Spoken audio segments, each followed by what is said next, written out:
नकटी बोलते हैं, रेट बोलते हैं, नाक बोलते हैं। लड़की सब तो इसे नोजी बोलती है, वो तो अलग ही दुनिया की भैया। तो इससे जय हिंद दोस्तों, इस वीडियो में हम समझने वाले हैं एक्सोक्राइन ग्लैंड्स यानी बाह्य स्रावी ग्रंथियों के बारे में। इसमें हमारी लास्ट वीडियो जो हमने अपलोड की थी उसमें 3 ग्रंथियां बाकी रह गई थी, तो आज हम इस वीडियो में तीनों ग्रंथियों को अच्छे से समझने वाले हैं। तो पहले हम 2 ग्रंथियों को देखेंगे, उसके बाद लीवर को देखेंगे, ठीक है, क्योंकि लीवर जो है वो काफ़ी बड़ी ग्रंथि होती है। अब हम पहली ग्रंथि देखते हैं, गैस्ट्रिक ग्लैंड। भाई साहब, गैस्ट्रिक ग्लैंड होती क्या है? तो गैस्ट्रिक ग्लैंड जो होती है वह हमारे अमाशय में स्थित होती है। अमाशय में कहाँ पर? तो पाइलोरिक भाग में स्थित हो। पहले हम समझते हैं गैस्ट्रिक ग्लैंड क्या होती है, ठीक है। तो गैस्ट्रिक ग्लैंड जो होती है तो उसे आप फिगर में देखिए, एडिटर जी फिगर लगा सकते हैं। जो गैस्ट्रिक ग्लैंड कुछ इस प्रकार दिखती है। तो गैस्ट्रिक ग्लैंड जो है उनका काम क्या होता है, उसका काम क्या होता है, मतलब वो कैसे। गैस्ट्रिक ग्लैंड हमारे अमाशय में स्थित होती है। अमाशय में कहाँ पर स्थित होती है? तो पाइलोरिक भाग में स्थित होती है। इसका काम होता है जठर रस का निर्माण करना और जठर रस को स्रावित करना, ठीक है। तो जठर रस में 2 एंजाइम्स पाए जाते हैं जिन्हें हम पाचक एंजाइम कहते हैं, ठीक है। अगर आपको रेनिन और पेप्सिन के बारे में पता है, रेनिन और पेप्सिन किन चीज़ों का पाचन करते हैं, तो आप कमेंट में बताएं हमें। रेनिन और पेप्सिन, रेनिन जो है वो दूध को दही में मतलब दूध का पाचन करता है, और पेप्सिन जो है ये प्रोटीन का पाचन करता है। रेनिन जो है ये एडल्ट में दूध से प्रोटीन का पाचन नहीं कर पाता है, जिससे कि एडल्ट में दूध से प्रोटीन नहीं मिल पाती है। जहाँ की बच्चों में ये बहुत ही ज़्यादा एक्टिव होता है, तो उनमें ये रेनिन जो है वो दूध से प्रोटीन को सोख लेता है, ठीक है। दूध में केसिन प्रोटीन होती है, आपको पता होगा, ठीक है।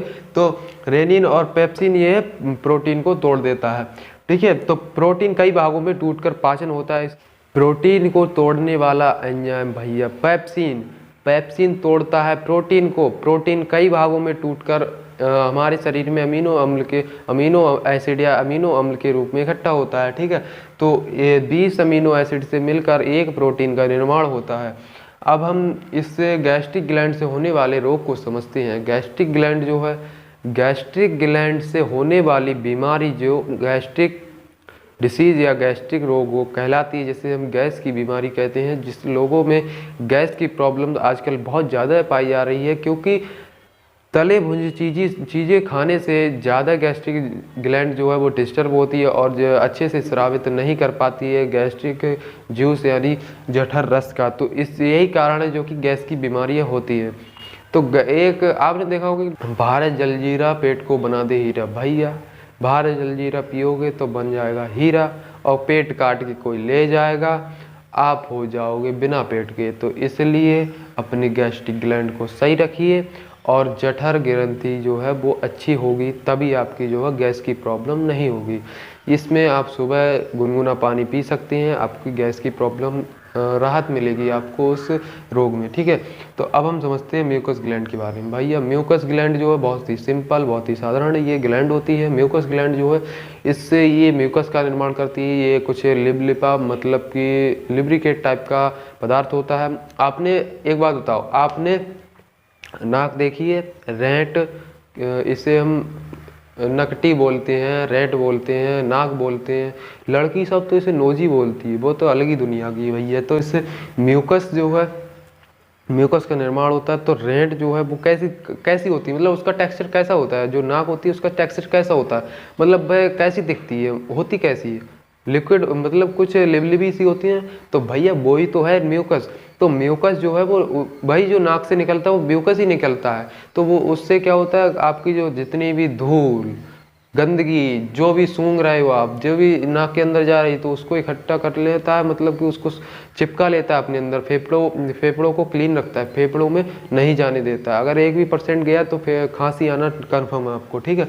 तो म्यूकस कहाँ कहाँ भैया बनता है? तो म्यूकस का निर्माण एक तो होता है नाक में, ठीक है, नाक में होता है, और दूसरी जगह जो होता है वो होता है बड़ी आंत में। बड़ी आंत में क्यों होता है? क्योंकि हमारा जो मल होता है वो काफ़ी ज़्यादा टाइट हो जाता है कभी कभी। तो कभी कभी क्या उसमें जो है म्यूकस की मात्रा ना होने पर वो टाइट हो जाता है, इसलिए म्यूकस मिलाया जाता है कहाँ? तो बड़ी आंत में भैया हमारा म्यूकस को मिला दिया जाता है। बड़ी आंत में, मलाशय में मिल जाता है हमारा म्यूकस, जिससे मल जो है वो चिकना हो जाता है। ठीक है, तो आपके म्यूकस ग्लैंड और गैस्ट्रिक ग्लैंड समझ में आ गई होगी। तो अब देखते हैं लीवर के बारे में। तो अब हम समझते हैं लीवर के बारे में। लीवर क्या होता है, ये काम कैसे करता है, स्थित कहाँ होता है। ठीक है, तो लीवर जो है वो बॉडी का चौराहा है, मतलब ब्लड जो है वो इससे होकर जाता है। ठीक है, लीवर में कई चीज़ें बनती हैं, कई चीज़ें बिगड़ती हैं। ठीक है, तो इनको भी हम समझेंगे। तो लीवर बहुत ही मेन टॉपिक होता है ग्लैंड्स में। ठीक है, तो अब हम चलते हैं लीवर की ओर।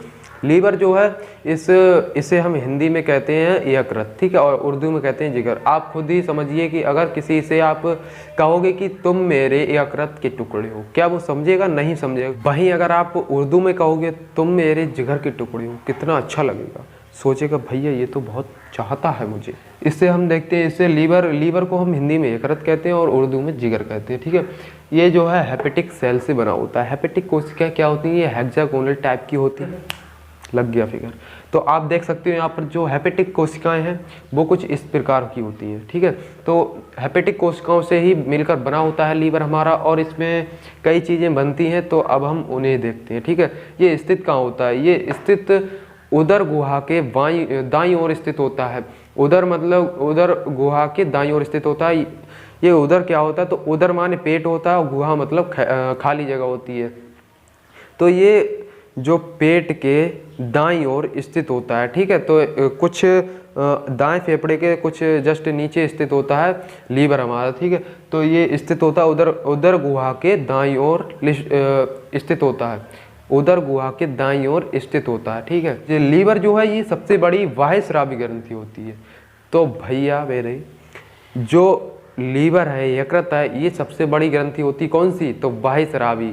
और ये सबसे बड़ी ग्रंथि होती है, मतलब अंतःस्रावी और बाह्यस्रावी दोनों में सबसे बड़ी ग्रंथि भी होती है। लेकिन ये होती कौन सी है, तो बाह्यस्रावी होती है। ठीक है, अब हम समझते हैं ये जो है स्वतः ही रिकवर हो जाती है।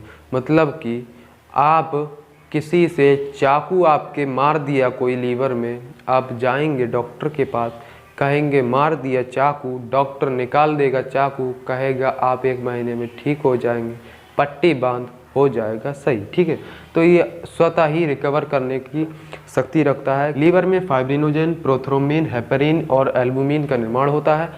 एल्यूमिनियम नहीं, एल्बुमिन है ये, एल्बुमिन।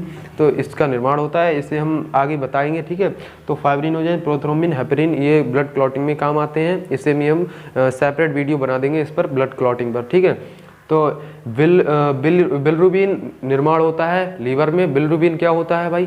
बिलिरुबिन पित्तरस होता है, जो पित्तरस होता है भोजन को क्षारीय बना देता है। इसका कलर पीला होता है। इसकी अधिकता से बॉडी में जो जॉन्डिस नामक रोग हो जाता है, जो पीलिया जिसे हम कहते हैं। ये 3 तरह की होती है, hepatitis A, hepatitis B, hepatitis C. जिसमें सी बहुत खतरनाक होती है, इसमें व्यक्ति की जान भी जा सकती है, कि बचने के चांसेस बहुत कम होते हैं। ठीक है, तो अब इसके जो है बिलीवर्डिन का निर्माण होता है। ये पित्त को हरा कर देता है। समझिए, पित्त रस अलग होता है और पित्त की थैली अलग होती है। पित्त को रखने वाला जो स्थान होता है जिसमें इकट्ठा होता है उसे हम कहते हैं पित्त का रस। ठीक है, लीवर से निकलने वाला डायरेक्ट अगर हम जो पित्त रस है वो छोड़ देंगे छोटी आंत में, तो पता नहीं लीवर कब बनाएगा और कब उसमें जाएगा। तो इसलिए एक असिस्टेंट रहता है, उसका नाम है भैया पित्ताशय है। ठीक है, तो ये है जो पित्त को हरा कर दे, पित्त का ये थैली होती है उसको हरा कर देता है। ठीक है, तो लीवर जो है ये अमोनिया को यूरिया में बदल देता है। अमोनिया और यूरिया का अगर आपको सूत्र पता है तो कमेंट में बताइए। ठीक है, तो अमोनिया को यूरिया में बदल देता है लीवर। ठीक है, और ये ग्लूकोज को ग्लाइकोजन में बदल देता है। ग्लूकोज को ग्लाइकोजन में बदल के स्टोर करता है। और कार्बोहाइड्रेट जो है, कार्बोहाइड्रेट को फैट में बदल देता है। ये कोलेस्ट्रॉल लिखा है, ये भैया कोलेस्ट्रॉल खासकर उन लोगों के लिए है जो मोटे लोग हैं, जो काम ज़्यादा नहीं करते हैं। तो उनमें क्या है, कोलेस्ट्रॉल की मात्रा बढ़ने लगती है, क्योंकि फैट का निर्माण होना कोई सीमित होता है और उससे ज़्यादा होने पर ये कोलेस्ट्रॉल में बदल जाता है, जो कि नस में इकट्ठा होने लगता है और नस को ब्लॉक करने के कारण उन्हें हार्ट अटैक की चांसेस ज़्यादा रहते हैं। तो इसलिए कम खाइए और स्वस्थ रहिए। ठीक है, तो मतलब इतना भी कम मत खाइए, मतलब काम दबा के खाइए और दबा के काम भी कीजिए, तो आपका जो है फैट का लेवल कंट्रोल रहेगा, ठीक है, कोलेस्ट्रॉल तक नहीं पहुंचेगी बात। तो अब हम समझते हैं ये सर्वाधिक कोलेस्ट्रॉल कहाँ होता है भैया, लीवर में होता है, ठीक है, ये समझ गए आप। क्योंकि जब फैक्ट्री में तो होगा, जब माल फैक्ट्री में बन रहा है तो सबसे ज़्यादा तो वहीं होगा ना, इसलिए कोलेस्ट्रॉल का निर्माण होता है लीवर में, इसीलिए कोलेस्ट्रॉल सबसे ज़्यादा कहाँ होता है, लीवर में। ओके, तो जहर तथा शराब से कौन, जहर और शराब से जो है लड़ता कौन है भैया, कूफर सेल। ये कूफर सेल से भी लीवर बना होता है। ये कूफर सेल्स का काम क्या होता है, तो कूफर सेल्स का काम होता है जहर यानी पॉइजन को और जितने भी नशीले पदार्थ हैं उनको डीएक्टिवेट करता है हमारा कूफर सेल, ठीक है। इससे बॉडी को बचाता रहता है, नहीं तो दिमाग पर भी इसका असर होता है। तो ज़्यादा शराब या जहर खा लेने से कूफर सेल नष्ट हो जाते हैं। कूफर सेल से ही डॉक्टर जो है पता लगाता है कि इस व्यक्ति की मौत कैसे हुई है। तो पोस्टमार्टम में डॉक्टर होता है वो लीवर में जाकर कूफर सेल को चेक करता है भैया ठीक हो या नहीं हो, तो उसी से देखकर बता देता है ये सही है या नहीं सही है। आप जो है ये भ्रूण अवस्था में आरबीसी का निर्माण करता है। अब समझिए भ्रूण अवस्था क्या होती है। भ्रूण अवस्था माँ के पेट में जो बच्चा पल रहा है उसे हम भ्रूण कहते हैं।